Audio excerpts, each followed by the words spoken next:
the streets of Hartford, Connecticut. At least 5 gang-related shootings, 1 gang-related homicide. This car was found with 9 bullet holes. This teenager, who didn't want to be identified, says she's scared.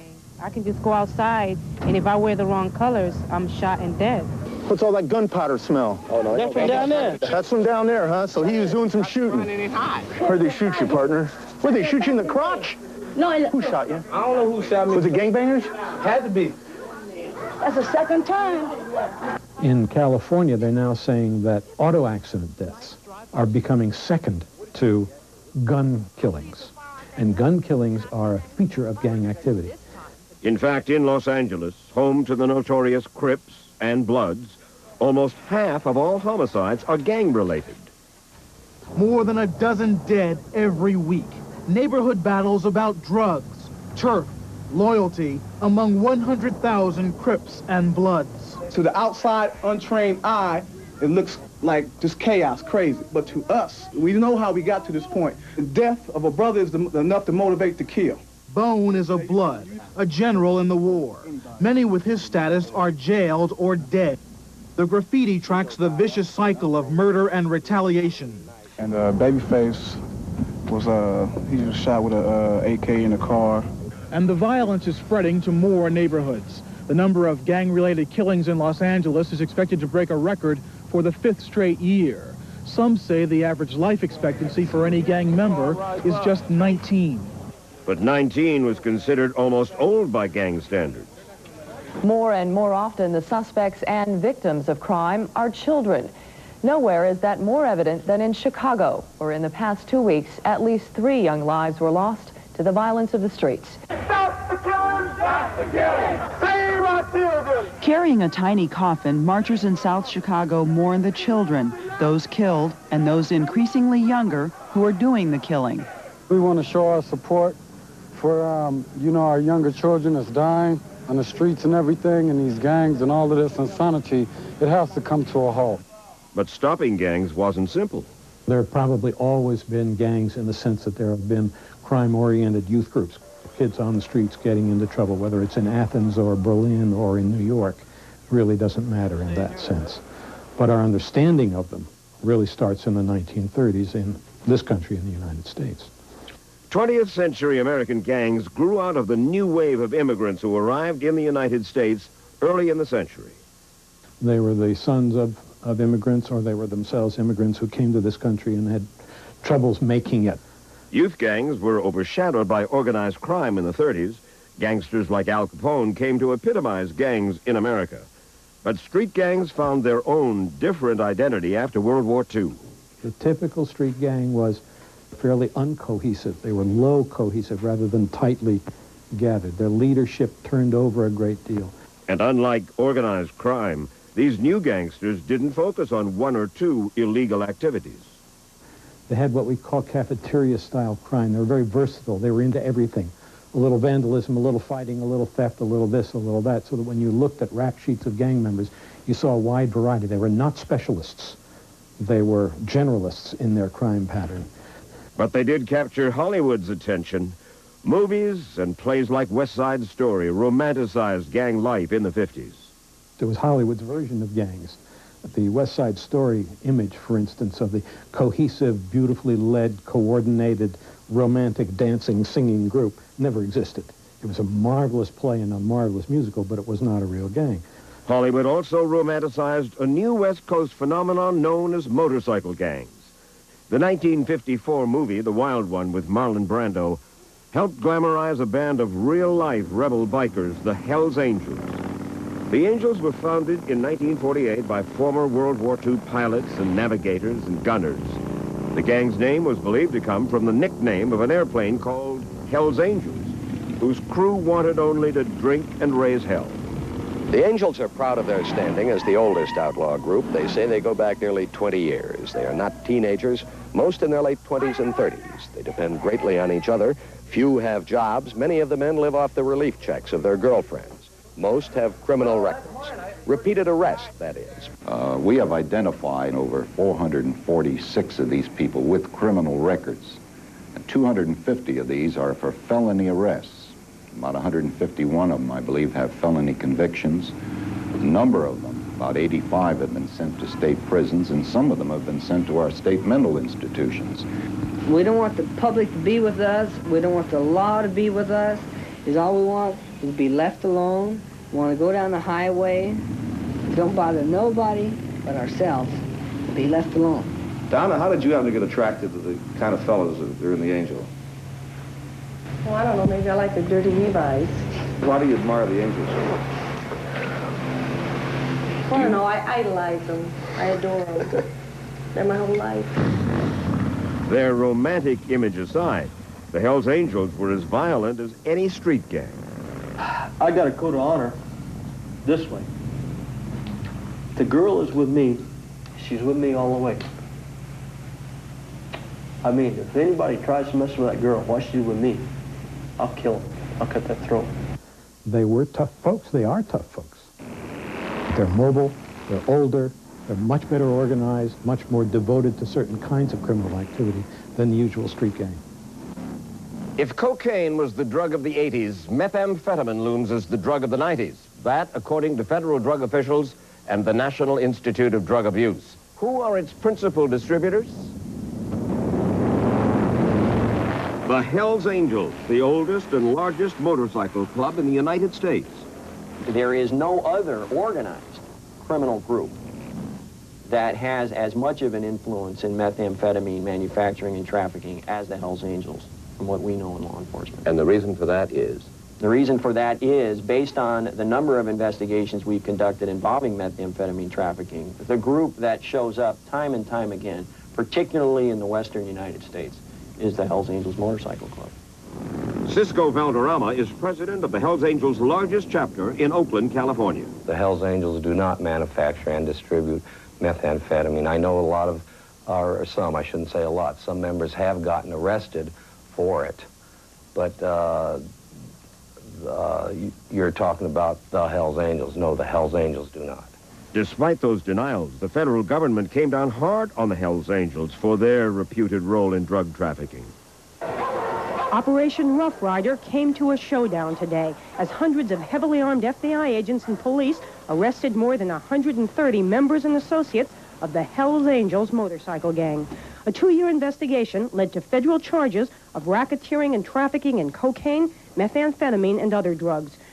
The government says the gang ran a network that ranged across 13 states coast to coast. The arrest slowed the Hells Angels down, but it didn't stop them.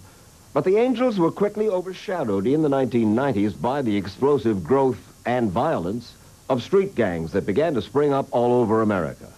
That story when the 20th century continues.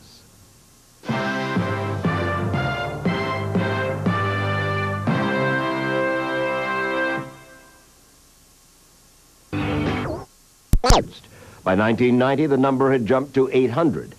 And by 1996, more than 1,100 communities across America had to deal with gang-related crimes of one kind or another. Thousands of youngsters joined gangs because, for many, it was the only organized group in the neighborhood, or the hood, as the gangs called it. That's what everybody else in the hood was doing, wanting to be a gangster. For Temba Hassan Kelly, it was hard not to be in a gang. Everybody, I mean, it's like 75 to 90% of the children that I knew were either gangsters, were striving to want to be gangsters. If I see gangs proliferating, then it tells me something's going really bad about our society, about the inner city parts of our society. In the late 20th century, the nation's decaying inner cities became fertile breeding grounds for gangs. The unemployment rate is increasingly high. The federal and state governments are putting less and less into our inner city, inner town communities. Take Hartford, Connecticut. Known traditionally as the capital of the insurance industry, Hartford became a gang stronghold. Now other agents flourish in Hartford, gang members whose policies are drugs and death. There was less danger in this city, and others like it, even 3 years ago. But many who could have fled by now, seeking safety in the suburbs. leaving behind the poor and the projects and the often violent ends for lives from the street. We have, since 1980, seen a profusion of more and more primarily minority populations in cities, small cities and large, where successful minorities have moved out into the suburbs, leaving behind a vacuum. But gangs weren't growing just in old East Coast cities like Hartford. They were springing up everywhere. Across the country, in smaller communities from Portland, Maine to Eugene, Oregon to Des Moines, Iowa, police are facing a gang problem. Rapid City, South Dakota, population 55,000. We got to the point where we would have quite a little gang violence. Officer Louis Lang is with the city's new gang task force. There are some of the lynch mob. That's the name of the gang, the lynch mob? Yeah. It's a friendly name. Clear 23-9. These are marks that were burned into your arm with a knife. Yeah. How about that? And that's what, how you were initiated into the gang? Yep. Frank is 15 years old and says he's a member of Rapid City's biggest gang, the Boys. This whole block's my turf. This is your turf? Yeah, anybody walks in that I don't like that says anything, I just run over there and knock them out. And the enemy is just across the street. Right over there in the red house, bunch of punks. The lynch mob. Sunnyside, Washington. Population, 11,000 people. Many of them farm workers. By day, Sunnyside is as peaceful as its name. But when the sun goes down... What's up for hat, Sunnyside? Attempted entry. Youth gangs roam the streets. At least 100 other towns the size of Sunnyside were reporting gang activity. What's your date of birth, dude? Hey, guys, you need to move on. We had the dubious honor of having the highest juvenile arrest rate in the state, and almost the majority of our time was dealt with juveniles. You're there. The kids are unsupervised, many of them, and in the adolescent years, you're looking for peer associations. The gang provides that. Gangs became so popular among the young that they never had to worry about new recruits. You know, with me, the symbolism was what attracted me to it. That was the first and foremost thing. The second thing was being a rebellious youth. Next thing was acceptance and a belonging.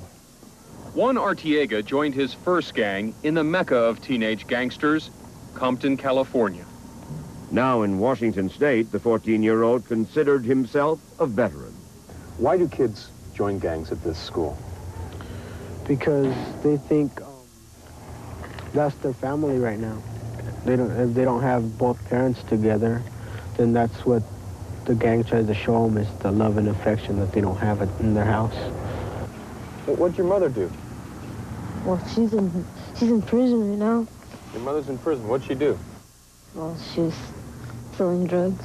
13-year-old Danny Lopez is a schoolmate of Juan Artiega and a prime target for gang recruitment. Are you lonely? Yeah.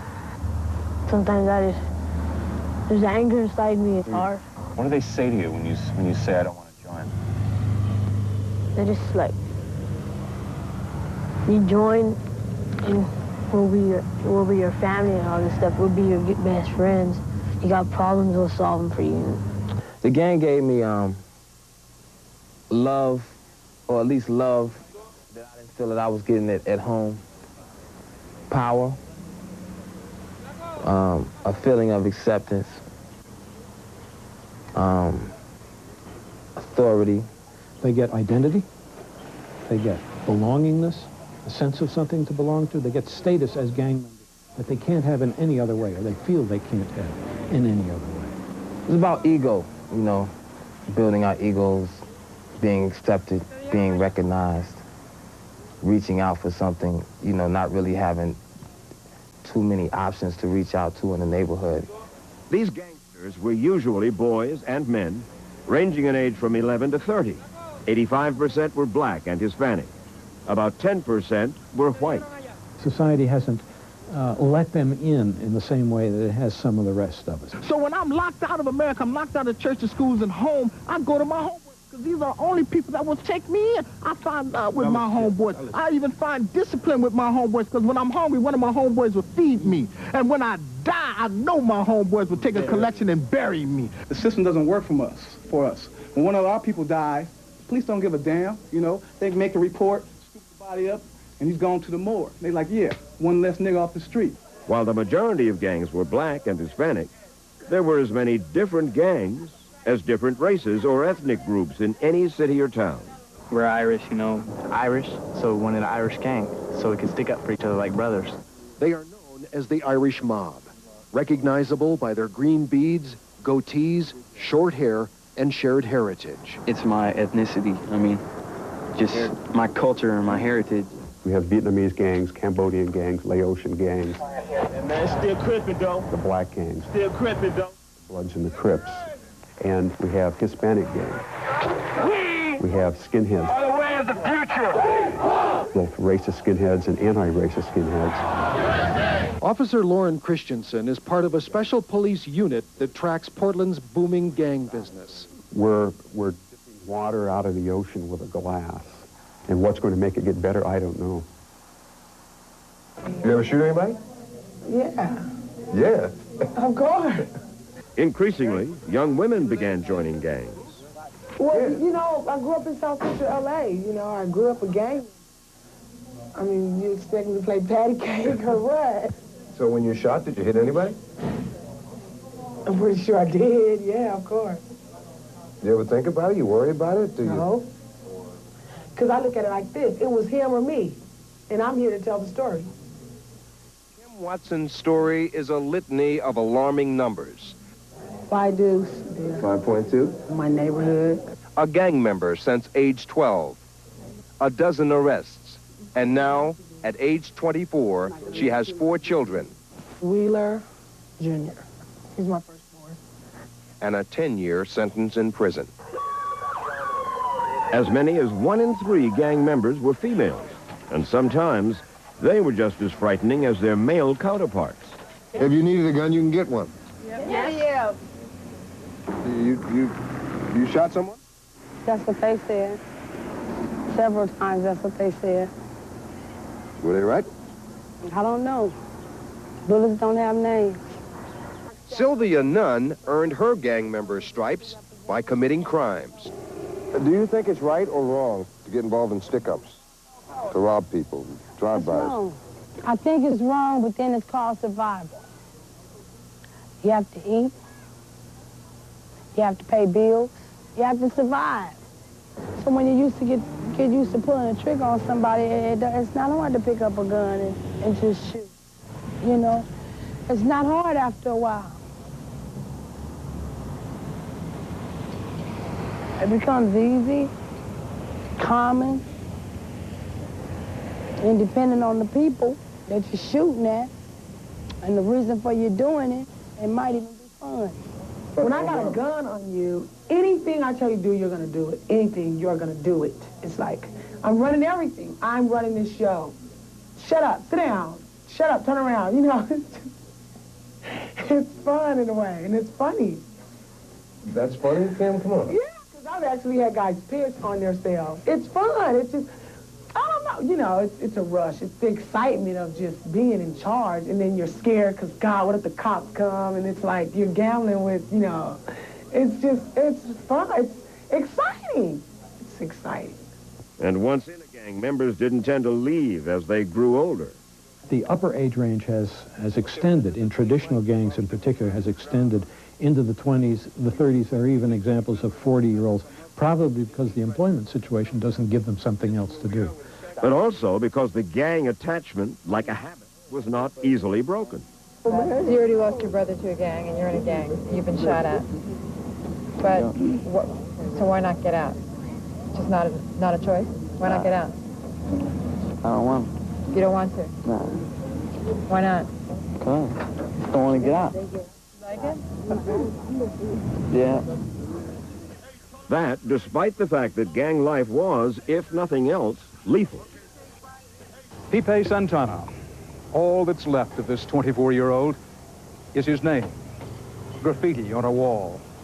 There was a gang standoff Off on this corner in downtown Hartford.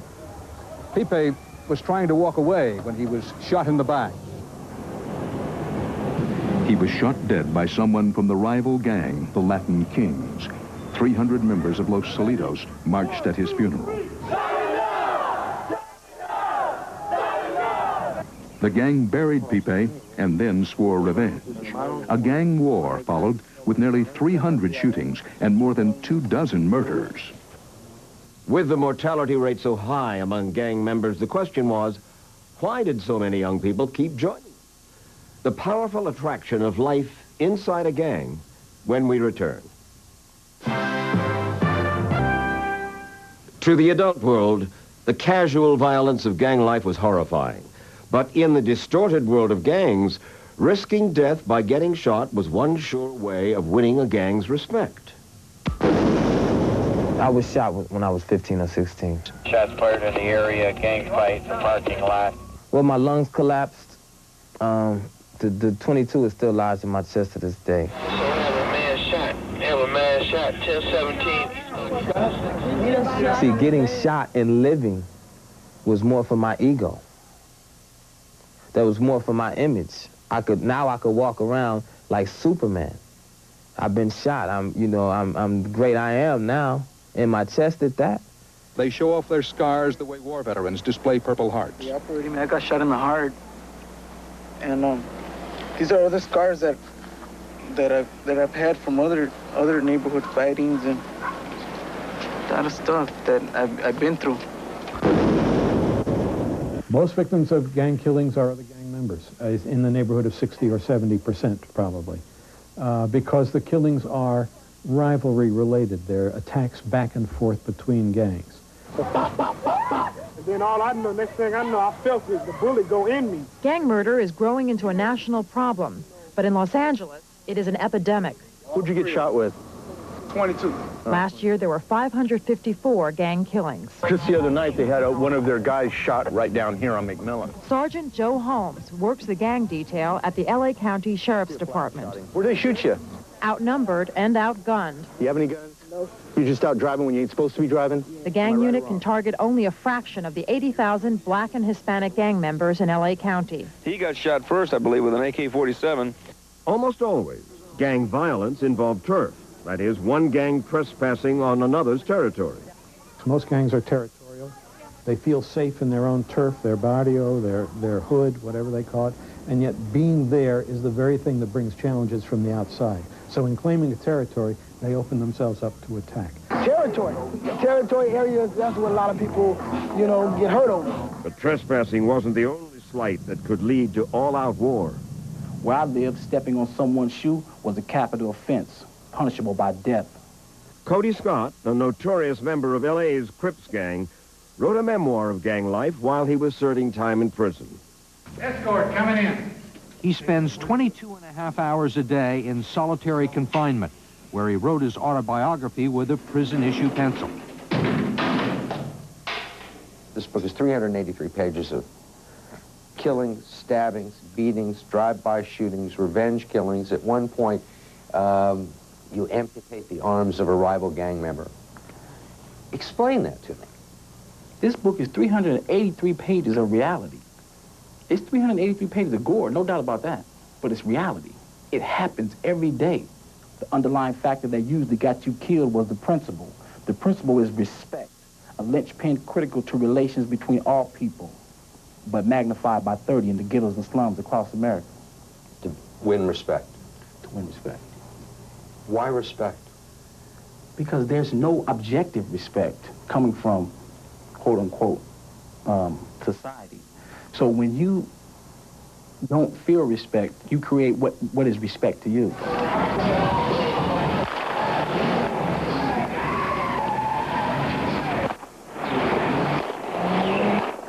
The problem was that gang members created respect most often with guns. It's a war actually for nothing other than the destruction of human beings. The end result is to create funerals. As many soldiers as you can drop on the other side is considered success. Why are these teenagers killing each other? Some are looking to make a reputation. Some of them pick up a gun to do it. Got one here on the leg, one in the mouth. Rebel was a shooter for the East L.A. Dukes. You know, I wanted respect. You know, I didn't want anybody to mess with my neighborhood. And that's what it was all about for me. And so violence made you a bigger man. Yeah. Violence intimidates and brings fear into people's hearts. And that's just what it's about. One neighborhood has to overcome another by fear. Violence will do it. What made gang life so much more lethal, though, was the variety of weapons that suddenly became available to gangs. This was the gun of choice for the gangbangers and for the punks, for the Saturday Night Special. Currently, the gun of choice seems to be a 9mm. It's a 9mm with a large capacity magazine. It'll hold 32 cartridges. Meet the Vice Lords. We got 50-shot max, this small. We got Techs. We got 30-30s. We got Uzis. Just one of the many heavily armed street gangs in Chicago. Hey, we hunt whoever try to hunt us. That's how it is. The gang survival. Right. You hunting people? Right. Anybody who try to come through our building. If one of us go down, they going down too. too. If one of us go down, everybody got to go. Chicago had one of the strictest gun laws in the country, but that didn't begin to slow up the gangs. It's easy to get a gun anytime you want. My whole family own a gun except for me, but I can get a gun anytime I want. You got a gun now? Show it to us. Can you? Okay, now what is that? It's a 25 automatic. 25 automatic? Yeah. Would you ever use it? Yeah. You would use it? Yes, I would.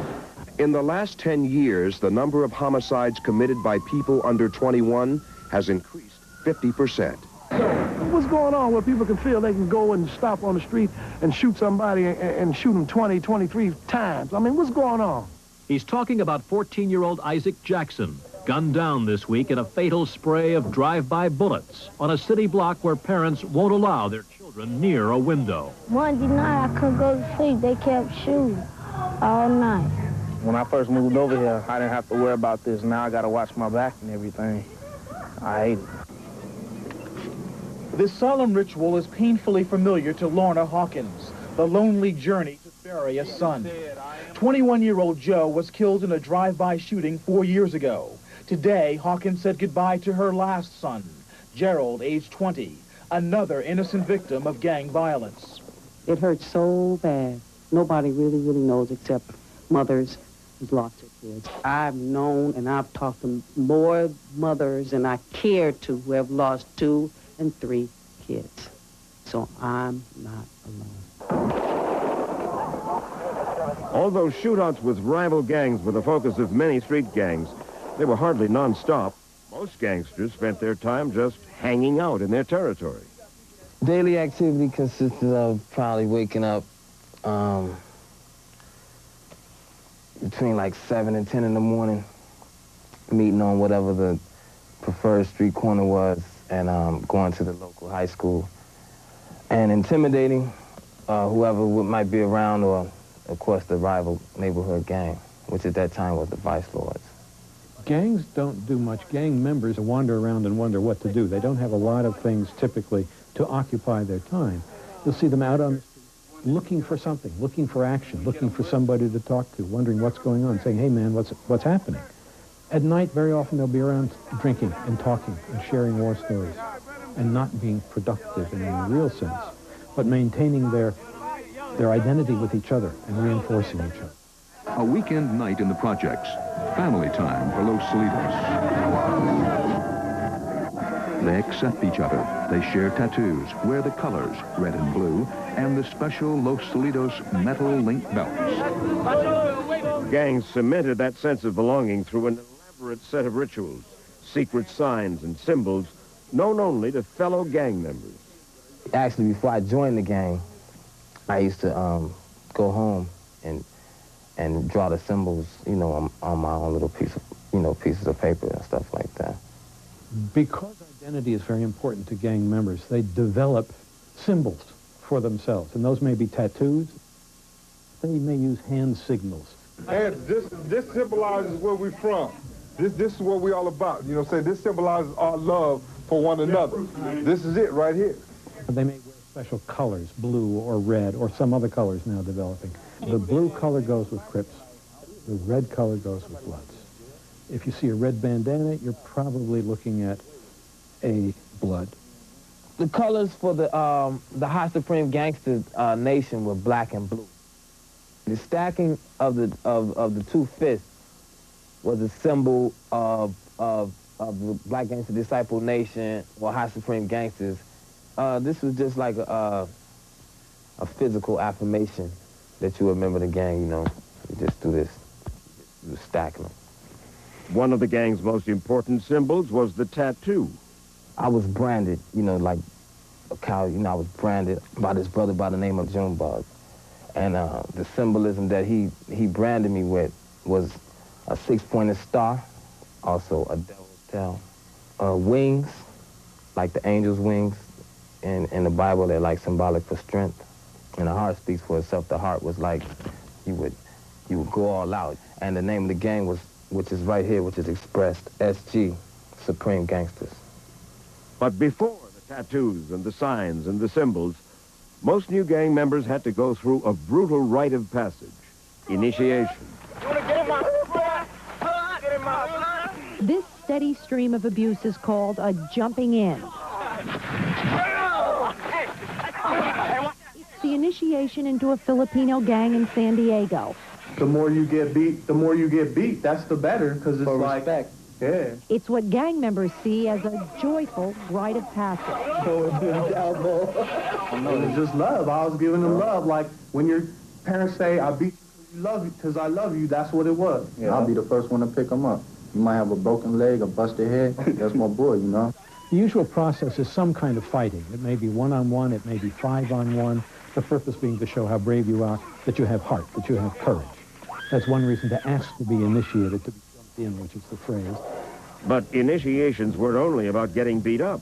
It may involve some kind of criminal activity. It may involve going along on certain exploits with gang members in order to show that you've got the stuff. But because violence was so much a part of gang life, initiations sometimes ended tragic. For 4 days, Chicago police searched for 11-year-old Robert Sandifer. Last night, just after midnight, they found him under a Southside viaduct, shot twice in the head.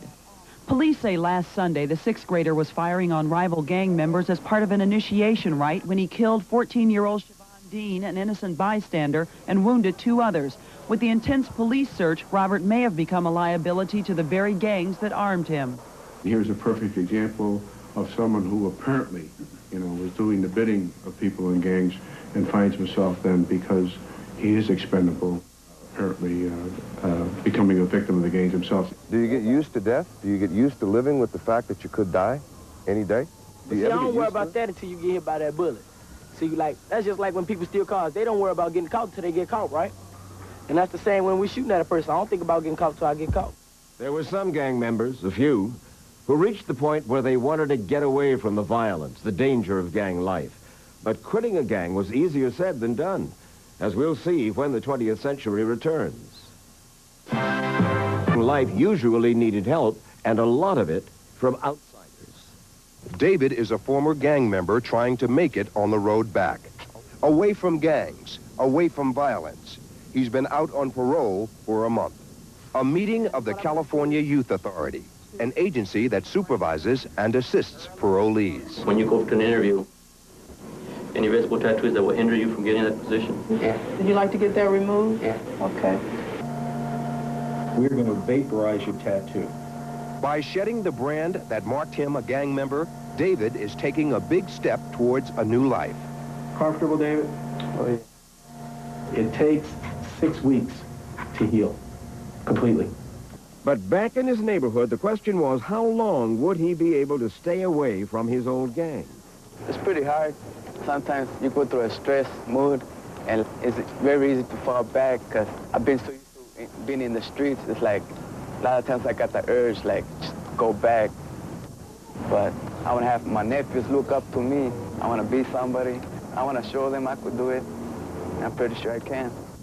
If David managed to stay out of gangs permanently, he'd be lucky. That's because programs to get kids out of gangs had largely disappointing results. Hands on top of your head, stand next to your friends.